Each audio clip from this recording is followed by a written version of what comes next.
Lights on the screen, hey, it's Grant and Ryan. We bleed purple, talking hoops, never lying. Sacramento Kings, we rise and we fall. If you don't like that, then you don't know ball. Jerry sitting with the stories of the game, spilling all the truth, driving legends insane. From the Cow Palace days to Arco's roar, this town's heart beats on the hardwood floor. If you don't like that, turn away now. Kings in our blood, we rise strong and proud. Running up the score, Kings never back down. If you don't like that, this ain't your town.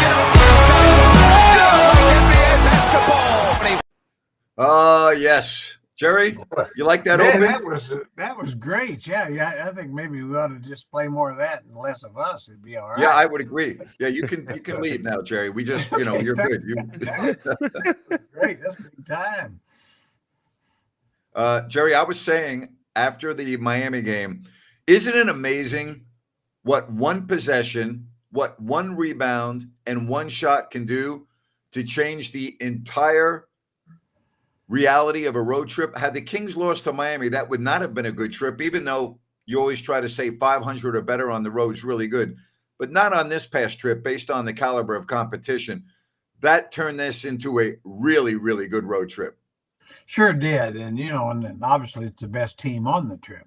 And so to get the win at the end against the best team, and fight back like they did, because, I remember, at halftime we were talking, Kings just didn't look good, looked overmatched a little bit, and came out and were a different team in that second half and really took it to them. And, of course, the last play, Domas, I mean, that's, it's one of those deals. Somebody said it looked like he got by the foul. I think he did, but then again, they fouled him about 17 times. So justice prevailed. Ball don't lie, fellas. Ball don't lie. Yep. No, it does not. Jerry, the Kings outscored the Heat 37-8 or 37-17 in that quarter. What was the most impressive thing in that third to you? I thought that the Kings did such a much better job of really attacking the pressure defense. In other words, what they spent less time trying to go side to side, get the ball to the wings and all that. Just basically taking, for Fox in particular, or DeRozan, they would just break down the defenders and get in the paint and make plays or baskets. And I thought that something we kind of alluded to at the half that time, that they simply had to start being more aggressive, getting to the basket, because the pressure defense in Miami had just taken them out of what they wanted to do. And fortunately, adjustments were made. It's a beautiful thing to see. Jerry, we need more than 7 games to really talk in earnest about this stat, but you've always taught me this, the thing that you look at the most, and again, I think we need to get 20 games in or more, but I do think it's an interesting trend, and that's point differential. Last year, that was a real problem for the Kings, despite their record. Well, here they are through 7 games, and are already a plus 4.3, and that to me is the sign of more consistency and the impact, I think, of having DeMar DeRozan on the team. Couldn't agree more. I mean, I think that's exactly it. And I mean, this team has played more road games, so that has to be factored in as well. But, at the 20-game mark, I think we can go back and look at that stat as long as the schedule is reasonably balanced. And that will tell you probably about where they're going to end up. But, I like what I'm seeing there, and especially since they're not really making their 3 balls. And I'm confident they will. Yep. All right, Gammon, we appreciate the super chat donation. Jerry and Ryan, question for you guys. The Kings come out firing on all cylinders in the third quarter and let off the gas in the fourth. Is it a coaching rotation, lack of killer instinct? Gammon wants to have you guys talk about this. Jerry, we'll go to you first. Well, I would give Miami some credit there. Eric Spoelstra, I thought, made some adjustments. Obviously, the third quarter, Kings made adjustments at the half and came out and were the clearly better team. But Miami's a good team. You're not going to roll them for 2 quarters like that. And so they made some adjustments in how they played. They started backing in a little bit and trying to protect the paint a little better. And that was, I thought, a factor. So you always want to give the opposition their due, and especially a franchise like Miami with certainly one of the 2 or 3 best coaches in the league. Yeah, I thought desperation, and it's a great point, Jerry. Miami did do a great job in that first half. Desperation and urgency. It was a little bit heated in the locker room. Domas talked about that after the game, and it's guys holding each other accountable. And that's something that we didn't always see last year. That's a game we might have seen come off the rails, but yet the Kings turn it to their favor. And in the third quarter, we've seen more times than not, gentlemen, they play very good coming out of the half. Yeah, it's a great thing to see. I mean, and like say, Fox was just Fox. He was a real De'Aaron Fox. Yep. And it's one of those things. He had a decent shot there to win the game. It wasn't the best, but it's good enough, with 9 seconds to go, and he got it up soon enough to where Domas had a chance to chase it, and that's always a key.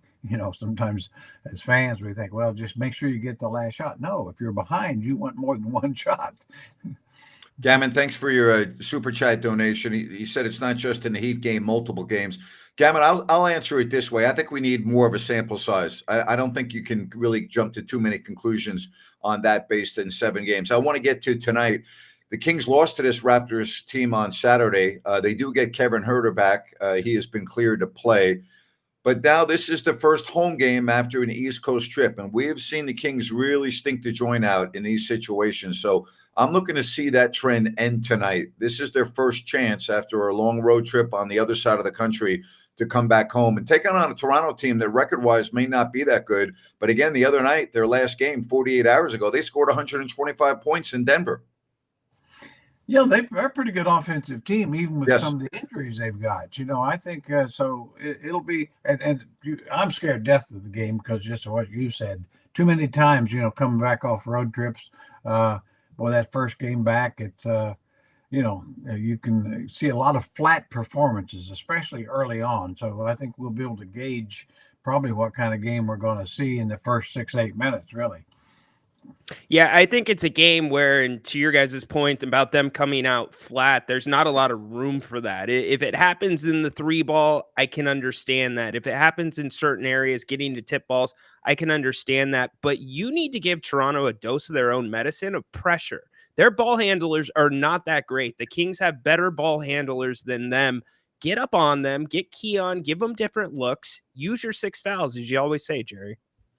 Yeah, they're a team too without probably their 2 best ball handlers, Manuel Quickly and of course Scotty Barnes. That's right. And so I could absolutely agree. I mean, I think with Fox and Keon, and if Herter can go get up and take some chances out there, make them use 6-8 seconds on the shot clock before they even get in position, and that changes the game around. I mean, that's kind of what the Miami Heat did to the Kings in the first quarter, first half, the last game.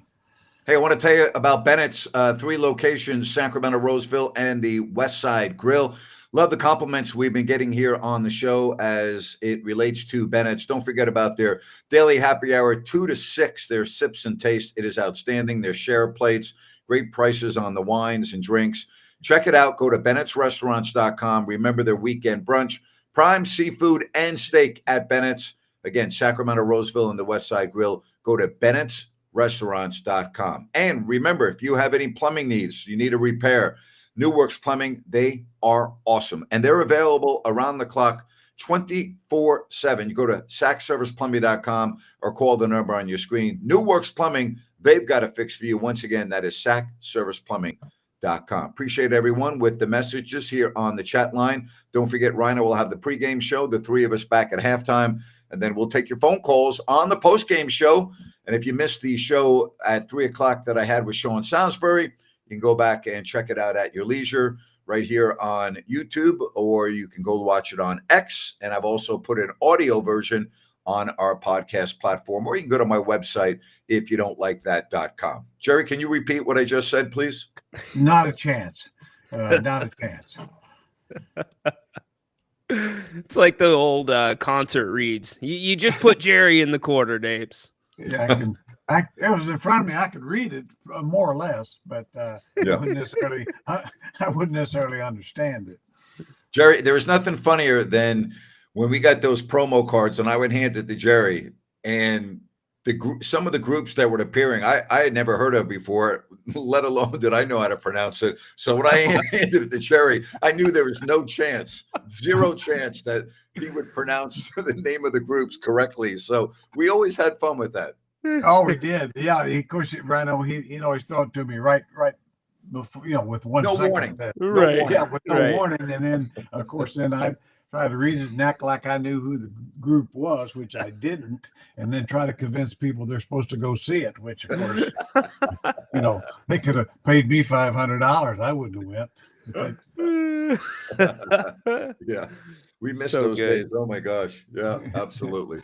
Oh, well. So what do you think then? So, all right, when these teams played on Saturday, again, there wasn't Kevin Huerter in the lineup, but the pressure on the Kings, Davion Mitchell and the way the Raptors guarded Sacramento, it was pretty effective, even though the Kings did score a lot of points. I think the defense was the problem against the Raptors, really not the offense. I mean, the Kings had 63 points at the half. They scored 125 for the game, and they lost in overtime. They couldn't stop the Raptors. Yeah, it's one of those things is weird because Raptors have not shot the ball well from three all year. I mean, certainly a short sample size, but then all of a sudden they made them. Now, the Kings, that's still one of the really critiques I have of this team. They don't seem to defend the three ball very well. We saw it against Atlanta where Garrison Matthews went off. And so that's, we think so much about making threes, which a team I know will do better. I'm not really that worried about it. But defending the threes does worry me. They've got to come up with, make sure they're not leaving guys wide open as often as we're seeing. Yep. And Jerry, way, it's Rich, not. I want to just say to Rich, because Rich is a big fan of yours, and he is down in Southern California. We appreciate the super chat, and he's talking about you are retired. Give him a break. Rich came on the program the other day, and he's going through prostate cancer treatment. And Rich, I hope you've been watching. A lot of people have been sending their regards and prayers for you. So if you missed that, I just want to let you know everyone here on our group, I call it our fraternity, has your back, and they're really pulling for you, buddy. Yeah, hang in there, Rich, man. That's for us males, boy, that's once you get past 35, 40 years old, that's a real concern, and we're pulling for you. Thank you. Yes, absolutely, Rich. It's a 3-point league. We know that, Jerry, but the Kings are 25th in the NBA at 3-point attempts allowed. It's a little bit too many at this point. They've got to drive them off the line. And to your point, Grant, about the offense, the Kings had so many unforced turnovers against Toronto, and Toronto did a good job of having active hands, but I think that was a product of a little bit too much one-on-one and not enough ball movement. And I think the ball movement and the rhythm will be a little bit of a key tonight to battling that of what we saw on Saturday. Yeah, that's a great point. I thought that particular game, DeMar DeRozan really made a lot of careless mistakes, which that's really not his, that's really unusual for him. And Fox definitely is having a little more trouble with the dribble than I think the fingers obviously a part of that. So, but at the end of it, just really, you can't make any excuses. The point is take better care of the ball. I mean, the assist to turnover ratio isn't quite where it needs to be. It's not terrible, but it's not where it needs to be and has been. Ryan, this is a really critical 2-game stretch, in my opinion. When I mean critical, I'm talking about to pad your schedule, because after tonight, and then you have the Clippers, who I don't think are really good this year. You then go at Phoenix. The next night, you're at San Antonio. 1 day off, back home against Phoenix, and home against Minnesota. So these 4 games after these first 2, you're going up in the caliber of competition. I think you really need to win both these games here. Yeah, I'm with you, Grant. They need to handle their business on their home court. Jerry's talked about that for a couple of years now since this incarnation of the Kings has been together. It's just one of those things, and I know they talk a lot about playing with desperation, but they've got to do their best to not give teams that belief. They've got to come out with that aggression that we saw in the third quarter. And, Mike Brown wants the Kings to make teams feel them. They've got to do that right off the bat. They've got to throw the first punch, and all too often the Kings don't do that. Yeah, you're exactly right. I mean, you got to remind people that they're the home team. The Kings are the home Exactly. team, and establish it right away that, hey, you guys are in for a long haul here. We're going to be here in front of you for 48 minutes, and we haven't always seen that at home. It seems like too often we see our guys playing their way into the game. What I always say, well, LeBron can do that, and superstars can do that, but regular, even star types like De'Aaron and DeRozan and Domas, no, you can't do that. You got to bring it right away.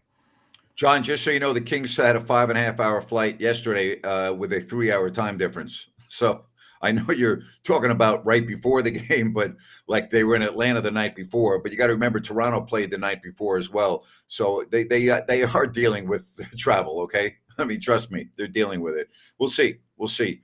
Again, you have to figure out a way to win these home games.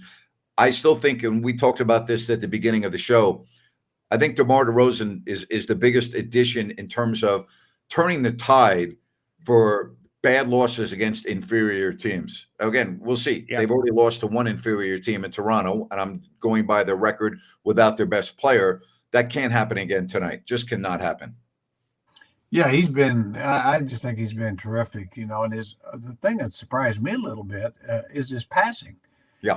I mean, he really is a pretty creative passer, and he and Domas are really on the same page so quick, which that's not a surprise because I think two pros like that, they're going to feed off each other. But yeah, this will be one of those games where Kings take care of the ball, get that good ball pressure like Ryan was talking about, take and make the open threes you get, and don't give them so many, and you'll get your win.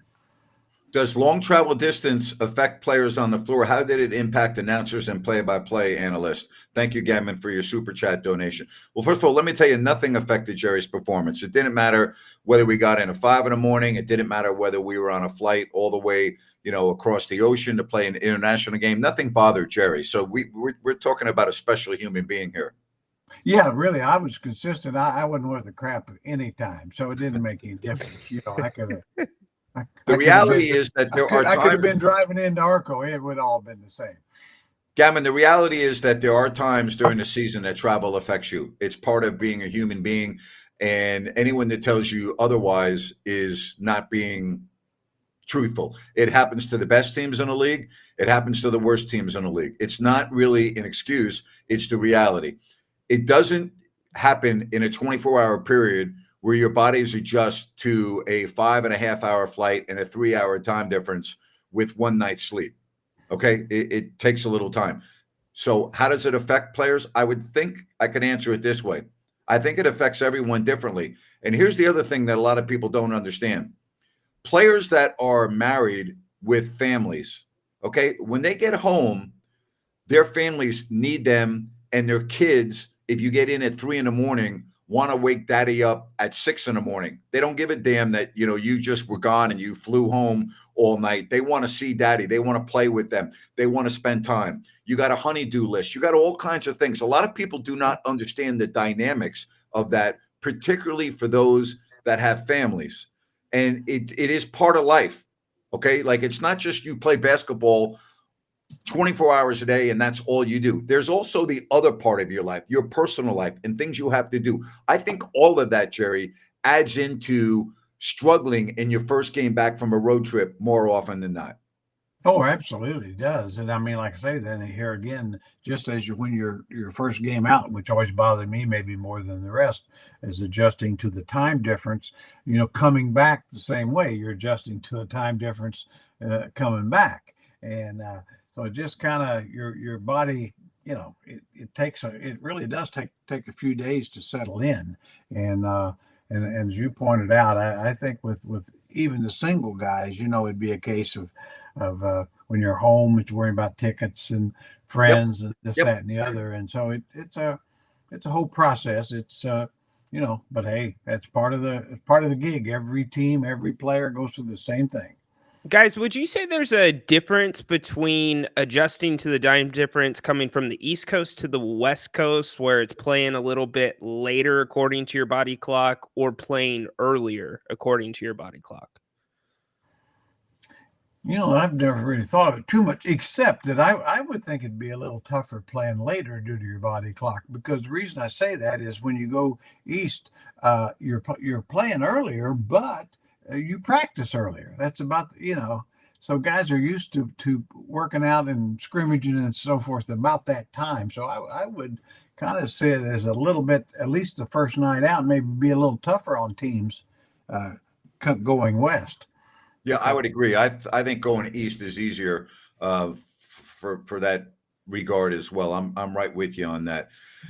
Peter wants to know on the subject of travel. Did you see the recent video by Brody Brazil? The NBA is leasing 13 aircraft for teams to travel in greater comfort.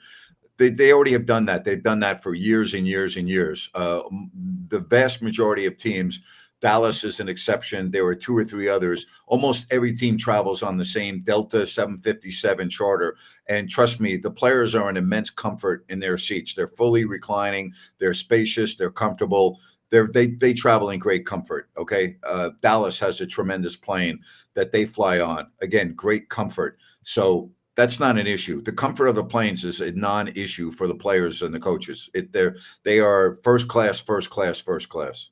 Another thing, Grant, I think I always thought, and I know you'd feel the same way, is that just to not having to go through security. Yep. I mean, you have security, but everything's speeded up. You got Yep. special parking. Yep. You walk to the plane. They check your bag. You get on. In other words, Yep. with a charter, and I always thought, as opposed to going through like a normal person flying commercial. It's unbelievable. It was just an amazing difference. And I mean, from the time we leave in Sacramento, from the time you get out of your car to the time you're actually on the airplane is maybe 3 minutes.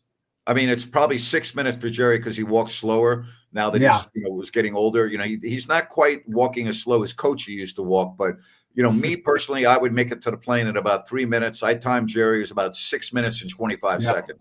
Yeah, I like to just see to see the area and take the breaths of the California air before I get on a plane, get mentally right. Yeah. The other thing is too, as soon as you get on, then there's snacks. Yeah. They have snacks for you, which I didn't need, but I took advantage. But yeah, it's just amazing. Now, when we got on the plane in Milwaukee, okay, from the hangar, Jerry actually made it onto the plane very quickly from the hangar to the steps of the airplane when it was 10 below zero. Jerry actually moved very, very, very fast. And his time was reduced to about 30 to 40 seconds to get on the airplane. And, Jerry's bundled up. Jerry's got the hat on. Jerry's got the gloves on. Me, I didn't even own a coat. I didn't have anything. I was going to say, yeah. Yeah, Grant, he still thinks he's grown up in New York or something. But no, I'd be wrapped up like an Eskimo, and I would be. If you didn't move fast, I'm pretty convinced I'd have frozen to death right there on the spot. I'm still trying to figure out how somebody would actually live there year round, but that's somebody's got to make the beer, Jerry. Yeah, boy. But that travel thing, I always remember. Of course, when I came to the league, we flew commercial, and with the team, and it was, just everything was worse. Great stuff. I love these stories. Hey, real quickly, I want to tell you that coming up on the post-game show tonight, I will have a rant, and I need your help, okay? Pick a rant for me on the post-game show brought to you by El Dorado Hill Motors. Automotive Reimagined. This is a long overdue new concept. Just 2 people trying to do something different and better. David and Adam will be there for you. They offer new vehicle brokerage. They also offer vehicle consignments where they sell your vehicle for you. And of course, they can buy your car and will sell pre-owned vehicles, even your RV or boat. And you'll take delivery at their beautiful auto lounge in the El Dorado Hills Town Center. Just go to edhmotors.com for more information. Remember, no pressure. You're not dealing with dealership. You're not going to get pushed into the F&I office. It's awesome. EDH Motors, Automotive Reimagined. Just go to edhmotors.com. And remember, a rant with Grant. Yes, that's coming up on the post-game show tonight. That's a great idea. I didn't realize that business had started, but you can see, boy, the real value of that right away. Thank you. I think it's going to have great value as well, and I'm hoping that the people that watch all of our programming will go to edhmotors.com and call David or Adam and do your business with them. I think it's an awesome new concept, and we appreciate having them here on If You Don't Like That. Jerry, you ready to go at halftime? I mean, this is double duty for you today. Are you going to have enough energy? Well, I won't right now. I'll have to get a half-hour nap in at least, or I might not be able to give you what I need to. But I'll be ready. I'll try to do a little. I promised Mrs. Reynolds I'd barbecue some chicken, so that'll be tops on you. Hey, Rhino, we talk about travel, right? Yeah. So the Kings had a 7-game trip one year, but it turned into an 8-game trip because a game earlier in the season had been postponed due to weather in New York. So we had to fly to New York on a Saturday for a Sunday game. Mm-hmm. The next night we were in San Antonio. And I'm standing on the floor at Madison Square Garden right before we go on. And I said, Jerry, have you thought about this, Jerry? I go, do you know that tomorrow we're going to be sleeping in Orlando, but we have a game to play here in New York and San Antonio first before we go to sleep in Orlando tomorrow? So we played the Knicks, flew 3.5 hours to San Antonio, played the Spurs that night, and then flew 2 hours to Orlando. But Crazy. I mean, I'm just sitting there, and Jerry wanted to slap me across the head at that moment. Yeah, I didn't want you to tell me. I'd been better off if you had never told me. Right. Just throw my half-dead carcass on the plane. Just go with the flow. Just go with the flow. Yeah, I don't need to know. You talk about travel. That was unbelievable. Wait a minute. We're in New York. Awful. We got to play a game in New York first and then San Antonio before we go to sleep in Orlando tomorrow. Incredible. Yeah. Incredible. Hey, I want to get to this one since we have Jerry here before the game. Jerry, we'll start with you and then we'll go to you, Grant. What are the adjustments in tonight's game plan that you would like to see Coach Brown implement? Well, I think the one thing they want for sure, we've talked about it, is really pressure early. Really get into their ball handlers early. They don't have their top 2 ball handlers, so pick up before the half court line or if not 3/4, make sure that they have to really fight the ball down the floor. Don't give space. That's all. Don't give space. Make them earn every foot. And then, at times too, I think it'd be a good idea to play a little bit of zone, not too much, but just change tempo. Don't let them get set. Make sure you're changing your defensive looks at them, because here again, they haven't been used to playing together as much, so it might be even more effective if you do that as opposed to doing it to a veteran team. So those would be 2 things. And then, offensively, the starting 5's been terrific, and so I don't think you do much. Right now you're hoping that the bench can give you something, and they've got to start giving you something. I was just going to say the bench to me is the key. The bench needs to start playing better for this team, especially with the schedule that I just mentioned a couple of moments ago coming up. Yep. You're not beating the Phoenixes of the world right now the way they're playing without the bench. The bench needs to be, better. The rotation now goes back to normal with Kevin Huerter, returning from his illness. And so that makes sure it should by concept, make your bench better. But Trey Lyles has to play better. You need more offense. Malik Monk needs to be more consistent. I think he has not had a great start to the season. The bench needs to be better, plain and simple. Grant, I'm with you, and I'm going to add on to that because that's where my adjustment is. I want to see more minutes with Sabonis and Monk on the court together, because that's what gives Toronto that different look, that pick and roll look that ultimately opens up some of those other role players in the rotation. We've seen it a little bit more the last couple games, but that is very difficult to guard. Those 2 play a great 2-man game. Yeah, too, we haven't seen them do it near as much of it. That's a great point, and because they're so good at that, the times they have done it, I thought the Kings have done a poor job with the wings kind of squishing in there, taking away some of the spacing. So, to me, that's one of those areas where maybe Coach Brown can really focus on it. Let's get that spaced so that the defense has really got a problem covering Monk and Sabonis. Jerry, appreciate you switching from Tuesdays to Wednesdays so we could do this together. And we look forward to having you on at halftime. Get your nap in. I want you to be refreshed and ready to go here at around 8:15 or so. Or, I'm expecting that from you. Well, you guys set such a high standard. It's really a lot of pressure on me. So I'll try to come and give you my A game and put my game face on too, by the way. So this switch to Wednesday is great for me. It's perfect. Gives me a little more time of the day to do what little tiny bit of exercise I'm going to do. Love it. And make sure that Cardboard Coach Reynolds is there too. We need him at halftime as well. Oh, he's that's a pretty young one there. I like to keep him around, just to remind Mrs. Reynolds there was once upon a time I was pretty hot, See you, Jerry. On that note, talk to you later. Unfreaking believable. He is just an absolute treasure. There's no other way to say it. Hey, if you are looking for a new community, I've got a great solution for you. All right. Sunrise Landing in Colusa. And if you go to ColusaSunrise.com, you'll get all the information you need. This development from Blazona Development and the models to choose from, many 6 in all.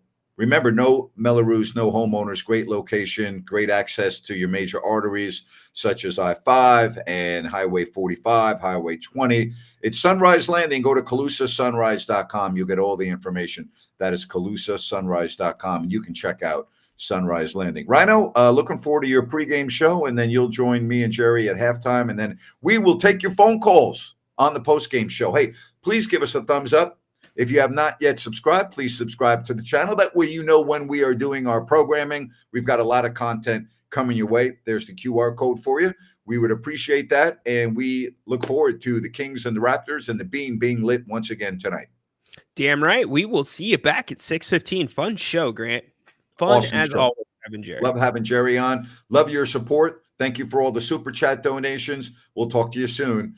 Ryan with the pregame show coming up in just a little bit.